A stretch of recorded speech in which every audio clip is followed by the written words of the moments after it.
이번 영상은 관련 시리즈 1편에 이어 예고한 대로 제조업 사장님들이 여러 이유로 가격이 저렴한 농지를 매입하여 공장 허가를 받을 때 내는 세금 중에서 가장 큰 돈을 내야 하는 농지 전용 부담금에 대해서 알아보고 어떻게 하면 감면을 받는지 알아보겠습니다. 앞으로 다루는 모든 세금 감면에 대한 사항은 앞서 설명한 창업 요건을 갖추었다는 전제를 깔고 설명하겠습니다. 농지 전용 부담금은 농지를 전용 즉 농업이 아닌 다른 용도로 변경할 때 부과되는 세금이며 관할청은 한국농어촌공사이며 허가 알림 공문에 금액이 기재되고 고지서를 발부받아 이를 내야만 허가가 진행됩니다.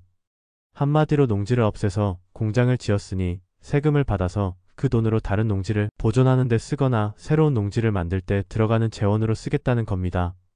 농지 전용 부담금이 정확한 명칭이지만 농지 전용 분담금, 농지 전용비, 분담금, 부담금 등으로 표현되기도 합니다. 이 글에서는 편의상 전용비라고 하겠습니다. 농지는 지목상전, 답, 과수원을 말하며 집원 다음에 표시됩니다. 전용비는 오직 농지만 대상이며 허가받을 때 한 번만 내면 되는 세금입니다. 농지가 아닌 땅에 허가받을 때는 부과돼 않고 지목이 임야 산 집원인 경우 전용비가 아니라 대체 산림 조성비가 부과됩니다. 전용비 산정 방식은 아래처럼 두 가지 방식으로 계산해서 나온 금액 중 낮은 금액을 적용합니다. 해당 농지의 1제곱미터당 개별 공시지가의 30% 또는 1제곱미터당 법정 상한액 5만원 중 낮은 금액을 적용합니다. 예를 들어 1000평 땅에 허가를 받는데 해당 공시지가가 1제곱미터당 10만원이라면 1000평 곱하기 3.3058 곱하기 10만원 곱하기 30%를 적용한 9,917만원과 1000평 곱하기 3.3058 곱하기 5만원의 계산값은 1억 6,529만원입니다. 따라서 이 땅의 전용비는 두 가지 계산 중 낮은 금액인 9,917만원이 부과됩니다. 사전에 전용비를 계산해 보실 때 주의할 점은 단위입니다. 보통 중개사분들이나 일반인들은 아직도 평 개념을 사용하는 현실이지만 모든 세금은 미터법에 따라 제곱미터로 환산해서 한 평은 3.3058 제곱미터로 환산해야 합니다. 이를 혼동하면 예상 밖의 큰 지출이 발생하여 자금 스케줄이 꼬일 수 있습니다. 하지만 창업 요건을 갖추었다면 부과되는 전용비가 더 낮아집니다. 이 글에서 창업 중소기업 확인 방법 등은 주제가 달라 다루지 않겠습니다. 전용비 감면을 받으려면 중소기업 창업지원법에 따라 창업기업인 경우 사업계획 승인을 먼저 받아야 합니다. 앞선 글 등에서 언급된 사업계획서, 공장 설립 승인 등 비슷한 용어들이 많지만 헷갈리면 안 되는 부분입니다. 사업계획 승인이 나면 사업계획 승인서를 발급받을 수 있고 이를 근거로 건축면적의 최대 1000제곱미터까지 대략 1000평 전용비를 감면받을 수 있습니다. 헷갈리시죠? 전용비 부과는 땅 면적을 기준으로 하고 감면은 그 땅에 지어지는 건축면적을 기준으로 한다는 걸 잊지 마시길 바랍니다. 예를 들면 창업기업이 계획관리 개별 공시지가 10만원 농지 500평 땅에 200평 공장을 지을 때 내야 되는 전용비는 다음과 같습니다. 부지면적은 500평 곱하기 3.3058은 1652제곱미터이고 이걸 두 가지 방식으로 계산하면 1652제곱미터 곱하기 10만원 곱하기 30%의 계산값은 4956만원이고 1652제곱미터 곱하기 5만원의 계산값은 8260만원입니다. 이 중 낮은 금액인 4956만원을 내야 하지만 창업기업이니 감면을 해보면 건축면적 200평에 3.3058을 곱하면 661제곱미터가 나옵니다.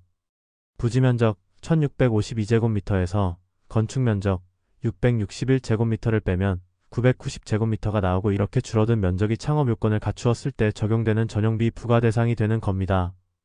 따라서 감면 면적을 빼서 다시 계산해보면 990제곱미터 곱하기 10만원 곱하기 30%의 계산값은 2970만원이고 990제곱미터 곱하기 5만원의 계산값은 4950만원입니다. 이 중 낮은 금액을 적용하여 최종적으로 내야 되는 전용비는 2970만원입니다.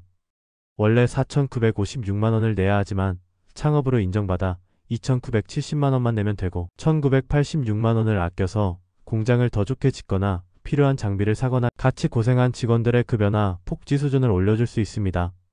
그런데 앞에서 건축면적의 최대 1000제곱미터까지 전용비를 감면받을 수 있다고 했는데 이번에 661제곱미터로 감면을 한번 받았고 한번 받았으니 아깝지만 이대로 끝인가? 라고 생각할 수 있지만 그렇지 않습니다. 창업 요건의 인정기간은 5년이고 전용비 최대 감면 면적은 1000제곱미터라고 했습니다. 따라서 앞의 예시처럼 661제곱미터를 감면받아 공장을 짓고 운영하다가 5년 내에 다른 부지를 사서 이 공장을 지을 때 남은 339제곱미터만큼 감면을 또 받을 수 있습니다. 339제곱미터면 대략 102평 정도 나오는 건물입니다. 만약 계획관리 300평 땅에 최대 건폐율 120평 공장을 짓는다면 그분은 위의 계산 방식으로 하면 내야 될 전용비는 전액 감면이고 남은 감면 면적으로 땅을 더 사서 또 감면을 받을 수 있습니다. 단, 내 공장까지 들어올 때 만들어진 도로는 감면받을 수 없고 도로 부분은 어떤 경우에도 전용비를 내야 합니다. 농지는 경자유전의 헌법에 따른 농지법으로 강력하게 통제되는 땅입니다. 농지법에서는 농지는 농업인만 소유할 수 있다고 나옵니다. 우리가 지금까지 다룬 농지 획득의 과정은 농지법에서 정한 예외조항의 타법에 의해 획득하는 것을 말합니다. 그 타법은 중소기업 창업지원법 등의 농지법에서 농업인 외에 농지를 전용하여 획득할 수 있는 예외적인 법조항을 말합니다. 타법에 의해 농지를 전용하여 공장을 지을 때 감면 대상은 관련 법령에 규정된 용도로 사용되는 면적만 감면받을 수 있습니다. 즉, 타법에 의해 농지를 전용해서 공장 등의 생산시설을 짓는 본부지는 인정하지만 도로는 다른 사람도 이용할 수 있고 생산시설을 짓는 용도의 본부지가 아니어서 도로로 인정되면 그 면적은 감면 불가입니다. 화면에 보이는 그림을 예시로 들면 그림과 같은 형태의 부지를 사서 허가를 받을 때 시도 쪽으로 좁게 표현된 부분은 누가 봐도 진입도로로 볼 수 있지만 허가를 낼 때 도로가 아닌 본부지로 공장부지 전체 면적에 포함되게 하면 감면 대상 부지입니다. 반면에 이 그림 같은 경우는 400평 부지에 공장을 지으려고 샀는데 도로에 연결되지 않아 불가피하게 100평을 별도로 매입해서 다른 사람이 같이 사용하거나 차후에 그 부분을 이용해서 인접부지에 공장을 추가할 목적으로 처음부터 본부지 400평과 도로부지 100평으로 나누어 허가를 넣었다면 400평만 감면 대상이고 나머지 도로 100평은 감면 불가입니다.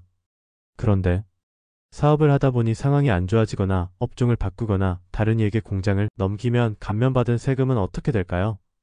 그런 경우에는 일반적으로 반환해야 한다고 보시면 될 듯합니다. 최초 사용 승인서에 나온 목적대로 농지가 사용되지 않았으니 감면받은 세금은 취소되고 원래대로 납부해야 한다는 뜻입니다. 예외적인 경우가 있기는 하지만 크게 기대할 것은 없는 경우들입니다. 자, 오늘은 농지 전용 부담금의 개념과 부과 방식, 관련 규정에 따른 감면 등에 대해 알아보았습니다. 저도 이런 영상을 만들면서 복습하게 되고 자료를 찾아보면서 제 지식을 리셋하는 귀중한 시간들입니다. 제 영상을 통해 한 분이라도 혜택을 더 받았으면 좋겠다는 생각으로 이런 류의 영상들을 계속 올리겠습니다. 오늘도 힘들게 고생하시는 분들을 응원합니다.